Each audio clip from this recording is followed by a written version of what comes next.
침착맨 사옥 어딘지 혹시 아십니까? 오, 석촌호수구나. 오, 석촌호수 개쩌는데? 우리도 그 슈카 사옥! 슈카 사옥! 100만 부! 천만 부 팔아서 침착맨 옆에다가 2배로 침착맨 아니, 그늘 그- 쫙 이렇게. 죄송한데 그 안 되나? BEP나 좀. 자, 오늘 우리가 온 데가 어디죠? 여기 바로 신촌으로 갈까요? 종로로 갈까요? 죄송합니다. 누나 그거 언제 노래?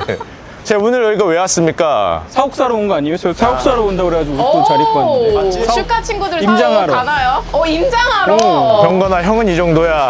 야, 이거 봐봐. 야, 이게.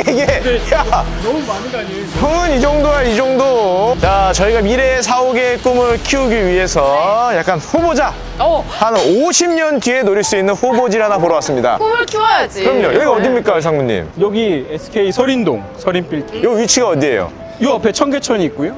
저 건너편에는 금융권도 좀 있고 건설사나 이런 큰 대기업들 건물이 많죠. 예전에 그대하고 있었던 삼성자산운용도 이쪽에 있었잖아요. 맞습니다. 저쪽에 있는데. 여기 종로에서 일하셨나요? 맞아요. 그럼 여기를 사옥으로 한다는 의미는 저희 슈카 친구들 금융업으로도 진출한다는 어떤 그런 큰 포부를 안고 있다고 생각하면 될까요? 일단 제가 SK 서린빌딩이 얼마인지 모르지만 네. 최소 조거든요. 오. 하지만 조를 못 벌더라도 우리는 SK 서린빌딩의 주주가 될 수 있는 방법이 있죠. 그렇죠. 너도 살 수 있다. 나도? 요 돌 하나 정도? 받침돌 하나 정도를 본인이 살 수 있는 바로 그런 얘기. 오늘은 부동산 투자의 방법 리츠에 관한 얘기를 드릴 텐데요. 내게 될 수도 있으니까 우리 사옥 미리 한번 살펴보도록 하겠습니다. 가시죠. 가시죠. 건물주. 에헴. 출발. 에헴 이리 오너라. 근데 그 얘기하면서 왜 이렇게 두리번거리세요? 이거 올까봐. 회장님 오실까봐. 눈치를 너무 보는데. 여보, 여기가 우리 사옥의 옥상입니다. 들어오시게, 자네들. 이거 정말 우리 거예요? 와, 여기서 일하면 진짜 100억 벌 수 있을 것 같습니다. 네가 100억을 벌어줘야 오는 거야. 자, 여기를 내려다 보면은 저 뒤에 보이는 게 경복궁입니다. 아니, 강북이 쭉 보이는데요? 저 뒤에 있는 게 청와대예요, 청와대.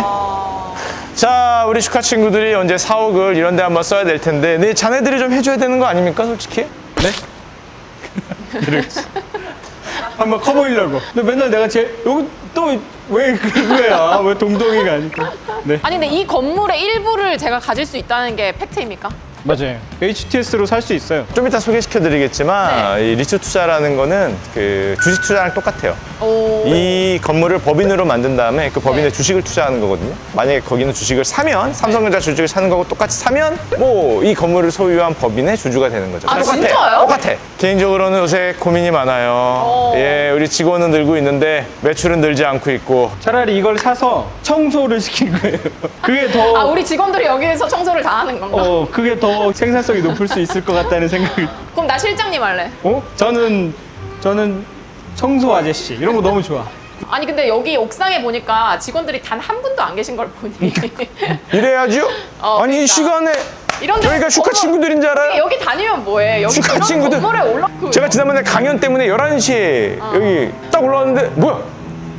왜 아무도 없어? 그래서 오죽하면 톡으로 물어봤어요. 사무실에 누구 없어요? 그랬더니 톡 읽은 숫자가 줄어들어. 답은 근데 아무도 답을 안 해. 자유롭게 나오라면서요. 그래. 저는 정말 자유롭게 나오더라고. 이 정도 사옥 사면 네. 풍수 같은 건 안 봐요? 아니, 근데 저는 저희 지금 사무실이 강남에 있잖아요. 근데 저는 좀 종로, 강북 이쪽으로 너무 오고 싶어요. 그지 원래. 왜냐면 여기가 기운이 있잖아요. 그래서 외국계 금융사가 이 사대문 옛날 사대문 밖으로 안 나가잖아요. 외국계 증권사는 안 나가. 여의도. 아, 외국계가 풍수를 따져서 안 간다? JP모건이 들어와서 여기가 캐피탈이에요. 사대문 안, 사대문 바깥에 안 돼요. 그런다고 걔들이. 뭐 그건 있어. 옛날에 생각해보면 그 트레이딩 사업부에서 트레이딩 하는 사람들도 네. 그 희한하게 무슨 수맥 흐른다고 안 앉는 자리가 있어요. 맞아. 그러면 우리 사무실 같은 경우는 사장님 옆자리가 물이 흐르는 자리인가?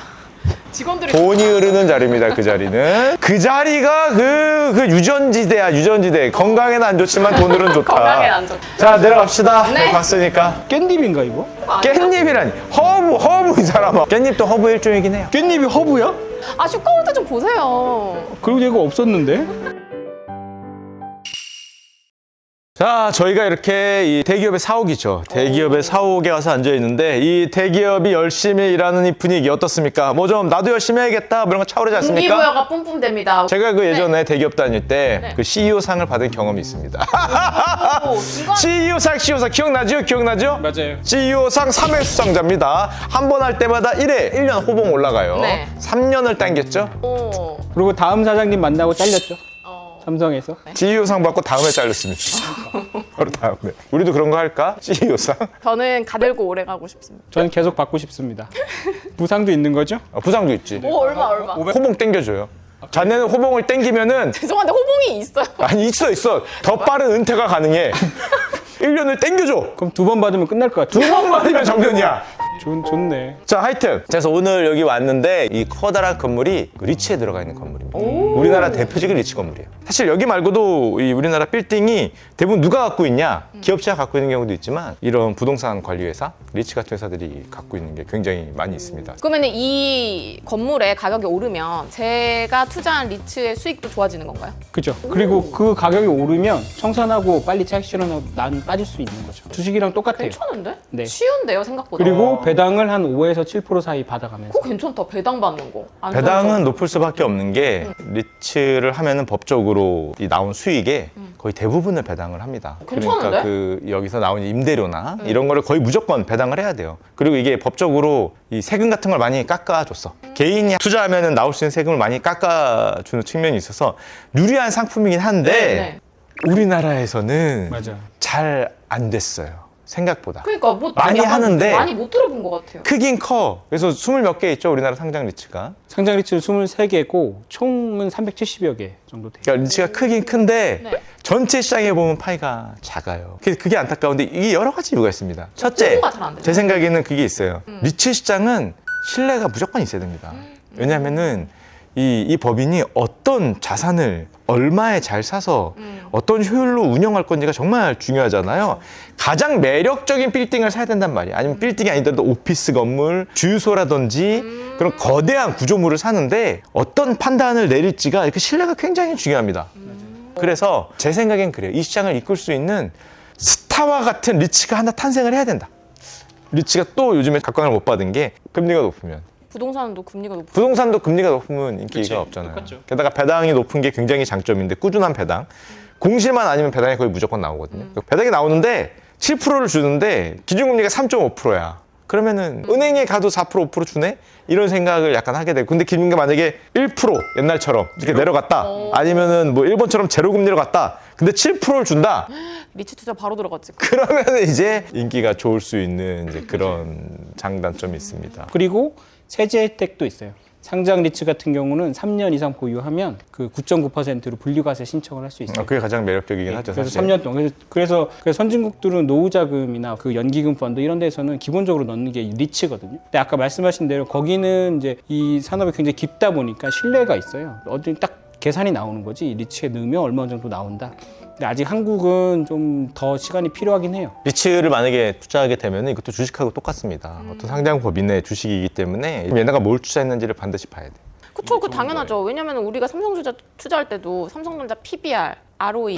그런 거 봐요? 봐요. 주가 친구들 한 3년 이렇게 근무하면은 이렇게 풍어를 읊습니다. 아니 근데 기업 같은 경우는 삼성전자 같은 경우는 주주총회를 해서 내가 뭐 이 회사가 지금 잘 돌아가고 있다 아니다 이런 걸 판단을 할 수가 있는데 부동산은 약간 깜깜이 아니에요. 묻어놓으면 이게 내가 잘 돌아가고 있는지 아닌지 나한테 알려주는 사람이 없잖아요. 그래서 그 법인은 사실 상장을 했기 때문에 네. 상장 법인들하고 똑같이 공시해야 돼. 아 그러면은 다 제가 그 정보를 볼 수가 있는 거예요? 똑같아요. 다만 기초자산이 기업 활동이 아니라 기초자산이 부동산인 거예요. 기초자산이 부동산이고 나머지는 상장 기업들이 해야 되는 것과 거의 의무가 똑같아요. 주주총회 해야 되지요. 뭐 지분율에 따라서 의결권이 있지요. 공시도 해야 되지요. 똑같아요. 그럼 만약에 공실이 한 2층이 낮다.